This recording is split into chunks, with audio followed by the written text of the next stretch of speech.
Harley Quinn issue 13. So take it away. Yeah, it's the start of a new arc, and it's miserable. Just I like have Connor.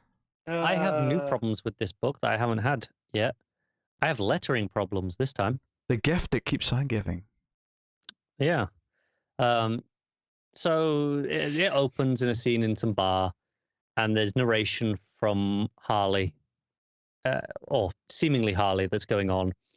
It's the usual colors, or at least it's usual Harley Quinn colors, so you don't question it. And then this, Harley Quinn, jumps to the bar and starts killing everyone. Basically, and it's very clearly not Harley. It's someone impersonating her.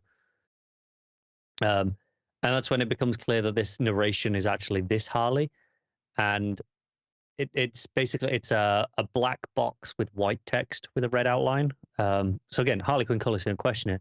And it's not until after this scene where it cuts to our Harley, where it's a white box with black text, which I assume has actually been what it has been most of the book.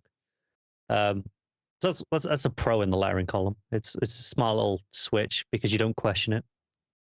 But yeah, there's a sequence in this false Harley attack where the layout is baffling to me, where it's supposed to be a sequence where it's like a double page splash, and the panel outline is like someone holding a gun, like a pistol, and there's things inside the pistol and the hand.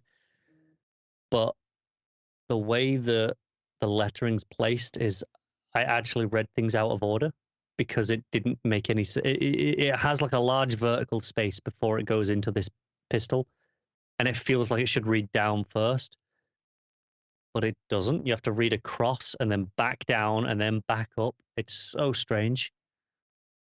And yeah, I don't know if that's necessary. I don't know if I'm blaming the letterer for where they place the boxes, or if I'm just blaming Rosmo for terrible layouts again.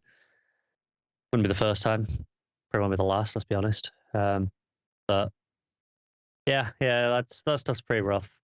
We have the Harley side of things. She's robbing a van. She's doing some Robin Hood stuff and comparing herself to Green Arrow a lot because she's doing Robin Hood stuff.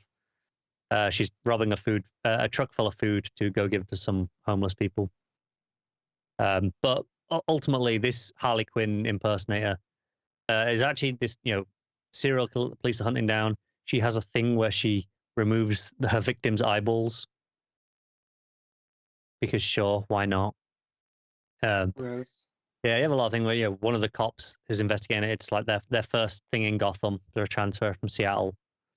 They're struggling with the crime scenes, and they're like, oh, they see the CCTV and see it's Harley Quinn, and they're like, oh, look, a Gotham welcome for you. And so they go arrest her at the end, obviously not realizing it's not her, and they throw her in Blackgate. So that's where the next issue is going to be her in Blackgate dealing with all the people she's pissed off in there, basically, which is fine. It just feels a little bit easy. It's a little bit like, yeah, we just want to get to that issue. It's very much a transition reissue. It feels like an issue that should be between arcs as opposed to part one of an arc. It doesn't have a real pop to the start of a story. It's more like, oh yeah, we're kind of setting some things up, and it feels like this stuff in Blackgate is what it actually wants to be doing for the arc. And maybe it won't. Maybe it'll just be a single issue. But that's what it feels like by the end of this, and it kind of leaves this issue feeling a bit lacking.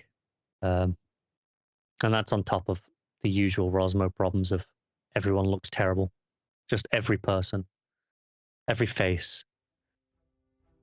It makes me miserable to read it. I hope you're all happy. I know you two are, but I hope everyone else is. Yeah, it's like a 4.